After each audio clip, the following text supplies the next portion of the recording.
আমাকে তুমি যেই পরিমাণ শাস্তি আজকে জাহান্নামে দিবা, আমার বাপ মারে তুমি ডাবল শাস্তি দাও, ডাবল। বাপ মারে তুমি ডাবল শাস্তি দাও, ডাবল। কারণ মা বাবার ভুলের কারণে আজকে আমি জাহান্নামী হয়েছি। এজন্য বলি যুবক, এই ভুলগুলা করা যাবে না।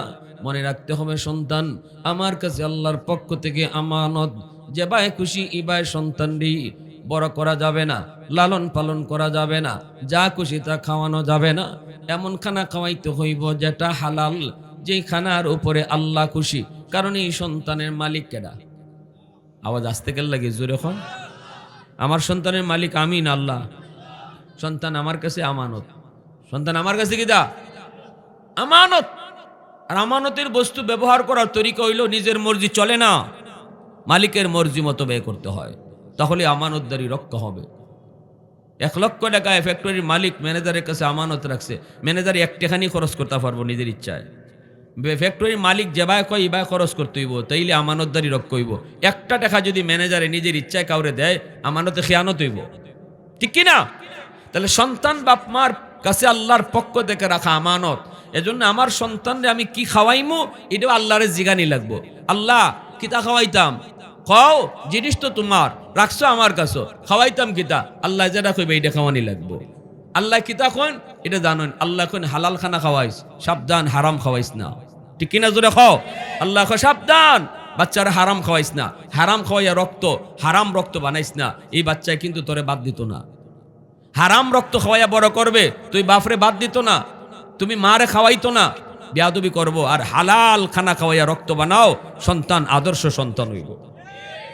সুদের টাকা গড়ে ঢুকাইছো আর মনে মনে আশা রাখছো সন্তান আমার আব্দুল কাদের জিলানী হইতো। সুদের টাকা গড়ে ঢুকাইয়া নিয়ত করে বই রইছো সন্তান আমার মঈনুদ্দিন চিশতি হইতো। সুদের টাকা দিয়া সন্তানরে বড় কইরা মনে করতেছো সন্তান আমার শাহজালাল মুজরুদি আমনি হইতো। ওই বনে জীবনে জোরে খন, হ্যাঁ? চিটারি বাটফারি কইরা টেকা আনবাই গড়, আর ই টেকা দিয়া চাউল কিনবাই ডাউল কিনবাই, আর ই খানা খাইয়া সন্তান বড় হইব। এ আশা শিকদার হইব, আশা শিকদার। এজন্য নবীর দরজা বন্ধ, অলির দরজা বন্ধ না। আল্লাহ অলির দরজা খোলা রাখছে। অলিদের বাপ মা যেভাবে সন্তান বড় করছে, তুমি যদি আজও এইভাবে বড় করো, তাহলে মঈনুদ্দিন চিশতি আসার দরজা বন্ধ না। আজও মঈনুদ্দিন চিশতির জন্ম হবে। শাহজালাল মুজরুদি ইয়ামনি চলে গেছে, আর আসবে না, বিষয়টা এমন না। মুজরুদি ইয়ামনির মা বাবা যেভাবে আল্লাহরে জিগাইয়ে জিগায় সন্তান বড় করছে, লালন পালন করছে, সন্তানরে লেখাপড়া করাইছে, এভাবে তুমি আমিও যদি করি, আজও শাহজালাল মুজরুদি ইয়ামনির জন্ম হবে, ঠিক কিনা জোরে খাও। শেষ এই সাবজেক্ট আমার। এখন আসেন দ্বিতীয় সাবজেক্ট। তাহলে আমরা কি বুঝলাম প্রথম পর্ব আলোচনায়? যে আমার আদর্শ সন্তান যদি আমি পেতে চাই, আমাকে আগে আদর্শ বাপ হওয়া লাগবে, আদর্শ মা হওয়া লাগবে, ঠিক না? ঘরের মধ্যেই আমার সন্তানটারে আল্লাহর পরিচয় শিখাইয়া, দোয়াদুরু শিখাইয়া, কোরআন শিখাইয়া, আখিরাতের বুঝ দিয়া যা যা শিখাইবার মা বাবার পক্ষ থেকে এইগুলা শিখাও। আর গুনার দৃশ্য বাচ্চারে দেখাইও না। বেফরদায় মা চলল না, সন্তান বেফরদা শিখবো। ফর্দার থাকো, সন্তান ফর্দা শিখবো। ঘরের ভিতরে বেনামাজি চালু করো না, ঘরের ভিতরে নমাজ চালু করো, সন্তান নমাজি হইব। এই নমাজের সাথে তার পরিচয় ওই জীব শিশুকাল থেকে। মা যদি পরপুরুষের সামনে না যায়, এই শিশু মেয়েটা, এই মেয়েটাও ফর্দা শিখি লইব। ফর্দা বুঝে না, এটা বুঝবো যে আমার আম্মায় পরপুরুষের সামনে যাই না, এই মেয়েটাও পরপুরুষের সামনে যাইতো না। মা যদি ঘর থেকে বাইরিলে বুরকা ফুরে বাইরেন, ডিলা ডালা বুরকা, এই মেয়েটাও উপযুক্ত হইবার আগেই কইব আম্মা আমারে বুরকা বানাই দেও, ঠিক কিনা? বাবা এই কথা কখন লাগবে না, এ মা তুই স্কুলে যাওয়ার বয়স, এখন তোমার বুরকার বয়স হয়েছে, মা তুমি বুরকা ঢুকো, এটা বাফে কখন লাগতো না, কইয়া বুরকা থারানি লাগতো না। মা যদি বুরকা ফুরা চলুন, বাচ্চায় কইব আমারে বুরকা কিনে দাও, তখন বুরকার সাথে তার মহব্বত জন্মিব। আর কইয়া যেটা মানানি হইব, এটা যে কোনো সময় সাইডেও দিতে পারে। আর নিজের ইচ্ছায় যেটা লইব, এটা ছাড়তো না। আর হাজিরিন, উলামায়ে কেরাম দেশ থেকে দেশান্তর, নদী থেকে বন্দর, গ্রাম থেকে শহর ঘুরে ঘুরে শুধু এই মেসেজগুলাই দিতেছে যে মূল ঠিক করো, মূল ঠিক করো, ফাউন্ডেশন মজবুত করো, পরে খাইন্দেও লাভ হইতো না। একদিন আমার সামনে একজন আমার মুসল্লি, বড় সামনের কাতারের মুসল্লি, ছোট্ট মেয়ে, আমি তার বাসাত গেছি, মেয়েটার আমার সামনে আইছে, মেয়ের ডাক দিছে, আইছে হাফ প্যান্ট পরা, সেন্টু গেঞ্জি পরা, ছোট মেয়ে। আমি বুঝলাম বুঝে না, বাচ্চা তারে জিগাইলাম মেয়েটার এই পোশাক কেন পরাইছেন? হুজুর বুঝে না। আমি কইলাম আপনি বেশি বুঝুন না রসুলে বেশি বুঝুন? রসুলে বেশি বুঝুন। আমি আমার রসুলে কইছেন বাচ্চা বুঝে, আর আমি আপনি কইতেছি বাচ্চারা বুঝে না। এখন কোনটা ঠিক? আমারটা ঠিক না রসুলেরটা ঠিক? মাথুন দেখা লাগে আপনারা, রসুলেরটা ঠিক, ঠিক না? এই শিশু বাচ্চাটারে যে ইউরোপীয় কালচার আর ভারতীয় পোশাক পরাইয়া, আমেরিকানি লন্ডনী পোশাক, অর্ধনগ্ন পোশাক পরাইয়া যে বাচ্চাটারে বড় করতেছেন, এই বিজাতীয় পোশাকের খারাপ আসর, বদ আসর শিশু বাচ্চারার দিল দেমাগে শিশুকালে পড়তেছে। শিশুকালে ফাউন্ডেশন দুর্বল করতেছেন আপনি বাবা, এই বাচ্চাটার ফাউন্ডেশন নষ্ট করতেছেন আপনি মা। তার এই শিশুকালে পরানো দরকার ছিল লম্বা হাতার জামা, তারে পরানোর দরকার ছিল পায়জামা। তাহলে এই মেয়েটা হাত ঘুরে রাখতে হয়, পুরা পাও ঢেকে রাখতে হয়, এই জিনিসটা শিশুকালেই তার দিলে বসতো আর ফাউন্ডেশন মজবুত হইতো, ঠিক কিনা জোরে এখন? ফাউন্ডেশন মজবুত হইতো। অনেক সময় দুধের বাচ্চারা লিয়া মা টেলিভিশন দেখে, নাটক দেখতেছে, গান দেখতেছে, নিজে তো দেখতেছেই নাইস, বাচ্চাটারও নাইস দেখাইতেছে। জিগাইলে উত্তর কি তা বুঝে না। এই বুঝে না কইয়া বাচ্চাদের জীবন ধ্বংস করতেছে বাপ মা। মনে রাখবেন, বুঝে না বলবেন না, রসুল কয় বুঝে। এজন্য আমার বাচ্চা যে নাইসটা দেখতেছে, এই নাইসটা দেখে এই নাইসের দৃশ্য তার মেমোরিতে রেকর্ড হইতেছে। সাপ্লাই যেদিন দিব ওই দিন নাইসের কথাই সাপ্লাই দিব। এজন্যই দেখেন শিশু বাচ্চারা যখন কথা কয় তখন কয় আব্বা আম্মা। এই আব্বা আম্মা ডাকটা তারে কে শিখাইলো? কই এতদিন কানে কানে আম্মা আব্বা ডাক তার শোনানি হইছে, ওই ডাকটা সে মেমোরিতে রেকর্ড করে রাখছে। এজন্য এখন সাপ্লাই যেদিন দিতেছে, মুখ থেকে প্রথম ভাষা ফুটছে, তখন ওই শূন্য শূন্য যেটা রেকর্ড করছিল এটাই এখন সাপ্লাই দিতেছে, ঠিক না নি? এটাই সাপ্লাই দিতেছে। এজন্য আমার বাইরা বন্ধুরা বলবো, প্রথম দায়িত্ব হলো বাপ মার। এই দায়িত্বে যেই সকল বাপ মা অবহেলা করবেন আর সন্তানের ভবিষ্যৎ অন্ধকার হবে, সন্তান জাহান্নামের পথে চলবে। শিশুকালে আমার ভুলের কারণে লেখাপড়ায় ভুল করানোর কারণে যদি সন্তান জাহান্নামী হয়, হাসরের ময়দানে এই সন্তান বাপ মারে আসামি বানাবে, সন্তান আল্লাহর দরবারে মামলা দিবে, বাদী হবে সন্তান, আসামি হবে বাপ মা। সেদিন সন্তানের মামলায় বহু বাপ মা আল্লাহর আদালতে আসামি হবে, দুনিয়ার বহু মা বহু বাবা আল্লাহর আদালতে আসামি হবে। এজন্য যুবক, আমি আপনাদেরকে আমার প্রথম পর্ব আলোচনার শেষ কথাটাই এটা বলবো, ডাক্তার বানাবেন বানান, হাফেজ বানাবেন না, আমরা অসুবিধা নেই। কিন্তু যেই বাবায় হাফেজ বানাইতো, আলেম বানাইবার নিয়ত করছে, তারে আমরা সুস্বাগতম জানাই, নুরুন আলা নূর বলি। দুনিয়াতে এমন উত্তম বাবা আর নাই, এমন উত্তম মা আর দুনিয়াতে নেই যেই বাবার সন্তান হাফেজ, যেই মার একজন সন্তান আলেম। কারণ কিয়ামতের ময়দানে আল্লাহ পাক নবীর বাপ মারেও আল্লাহ পাক নিজের হাতে পাগড়ি পরাবে না, কিন্তু হাফেজের মা আলেমের বাপ মারে আল্লাহ পাক নিজের হাতে পাগড়ি পরাইব। মান কারা আল কুরআন ওয়া আমিলা বিমা ফিহি উলবিসা ওয়ালিদাহু তাজান ইয়াউমাল কিয়ামা দাউহু আহসানু মিন দাউইশ শামস।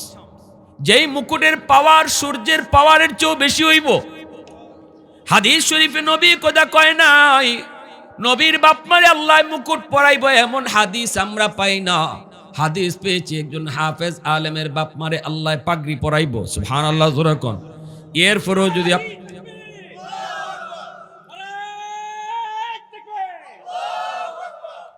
এরপরেও বলি, যদি আপনি নিয়ত করেন ডাক্তার বানাবেন, ইঞ্জিনিয়ার বানাবেন, কলেজে পড়াবেন, ভার্সিটিতে পড়াবেন, তাও আমরা নিষেধ করি না।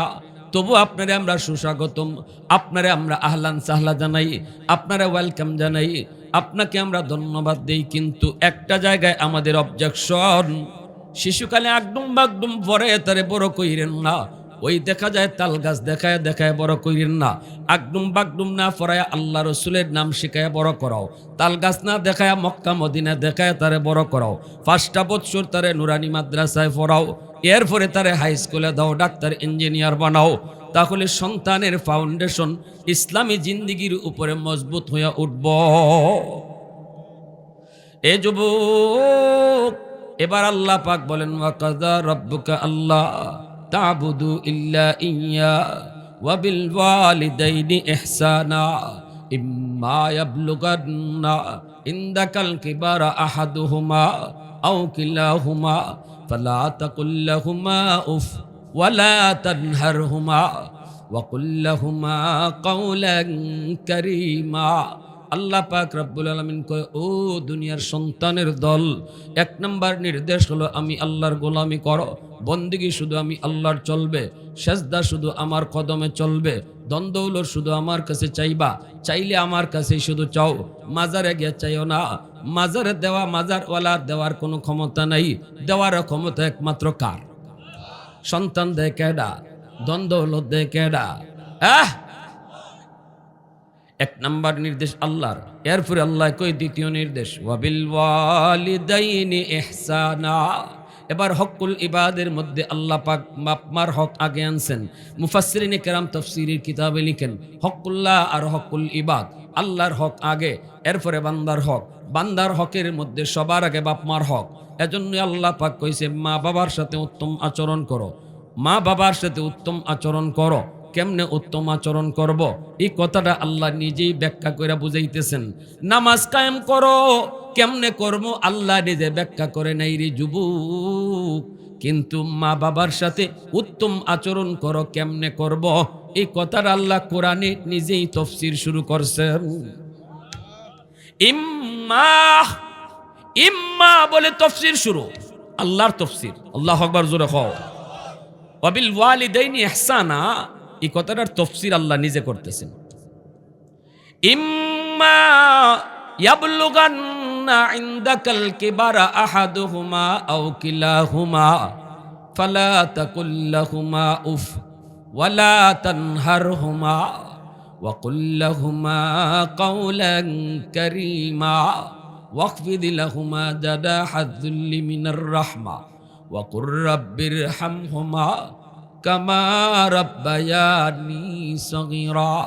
আল্লাহ পাক রব্বুল আলামিন কই, এ দুনিয়ার সন্তানের দল, শুনো কেমনে বাপ মার সাথে উত্তম আচরণ করবা। সর্ববয়সে বাপ মার সাথে উত্তম আচরণ করবা। তোমার বাবার বয়স কত, মার বয়স কত, এদিকে খেয়াল না। বাবা যখনই দেখছো, মারে যখন থেকেই পাইছো, তখন থেকেই বাপ মার সাথে উত্তম আচরণ করো। তবে বৃদ্ধকালের কথা আমি আল্লাহ আলাদাভাবে উল্লেখ করি। যখন মা বৃদ্ধ হয়ে যায়, বাবা যখন বৃদ্ধ হয়ে যায়, তখন আলাদা নজর রাখো, আলাদা নজর। কারণ বৃদ্ধকালে বাপ মা শিশু বাচ্চার মতো হয়ে যায়। এক কথা বারবার কয়, আগের কথা পরের কথা মিল থাকে না।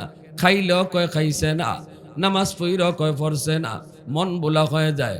তোমার কাছে কত কিছু আবদার করে কইব, তোমার কাছে কত কিছু চায়া বসবো। শিশু বাচ্চারা যেমন ভাবে বৃদ্ধকালে বাপ মাও এক কথা বারবার কইব, তখন কিন্তু ধমক দিও না, চোখ লাল করে কথা কইও না, মার দিকে বাবার দিকে কিরিমেরি খায় কথা কইও না, উফ শব্দটা মুখ দিয়ে বের করায়ও না।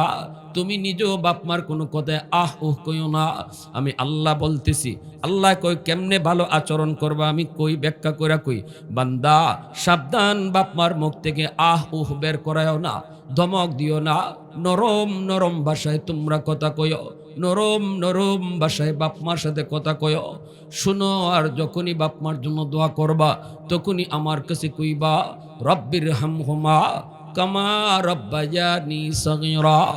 কেমনে দোয়া করবা, কেমনে দোয়া করবা? আমি আল্লাহ তোমাকে দোয়া শিখায় দেই।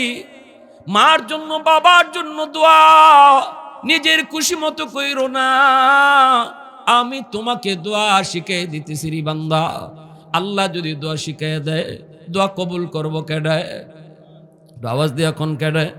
যিনি দোয়া কবুল করব, ইনি যদি দোয়া শিখাই দেয়, তাহলে বোঝা গেল ওনার শিখানো দোয়া অনুযায়ী দোয়া করলে কবুল উনি 100% কবুল করব, ঠিক না? নিজে রাখো। ফ্যাক্টরি মালিক যদি কয় আমি তোমার দরখাস্ত শিখাই দেই, আমার কাছে কেমনে চাকরির আবেদন করতে হয়, হাজারো মানুষের চাকরি না হইল, যে দরখাস্ত নিজে শিখাই দিছে মালিকে, এইভাবে লেখলে বোঝা গেল তার চাকরি হইব 100%। আওয়াজ দেখো। মালিক কয় শুনো, কেমনে আমার কাছে আবেদন করবা? শিশুকালের কথা ইয়াদ করে দিও। আমারে কইও মালিক, আমার মা আমার বাবা শিশুকালে আমারে যেইভাবে আদর করেছেন, শিশুকালে আমারে যেই রকম মায়া করছে, যেমনটা নিজে না খায় আমারে খাওয়াইছে, নিজে না ঘুমায় আমার ঘুম পাড়াইছে গো, আজকে কবরে আমার মারে বাবারে তুমি এরকম আদর কইর। আমারে আমার মা আমার বাবা যেমন আদর করছে শিশুকালে, তুমি আজকে আমার আব্বা আম্মারে এরকম আদর কইর। এ যুবক, কয়েকদিন আগে পত্রিকায় পাইলাম রাশিয়ার একটা বিল্ডিং ধসে পড়ল। এই বিল্ডিং এর নিচ থেকে প্রায় 12-13 দিন পরে একটা মা এবং একটা দুধের বাচ্চারে উদ্ধার করলো। এক জায়গায় আটকা পড়েছিল মাটির নিচে, এখান থেকে উদ্ধার করলো, হসপিটালে রাখার পর দুজন বাচ্চা, মাও বাচ্চা বাচ্চাটাও বাচ্চা। এইবার ডাক্তাররা দেখতেছি মার একটা আঙ্গুলের মাথাও নাই, প্রতিটা আঙ্গুলের মাথাগুলি কাটা। ডাক্তার জিগায় মা গো আঙ্গুলের মাথাগুলা কেমনে কাটছে?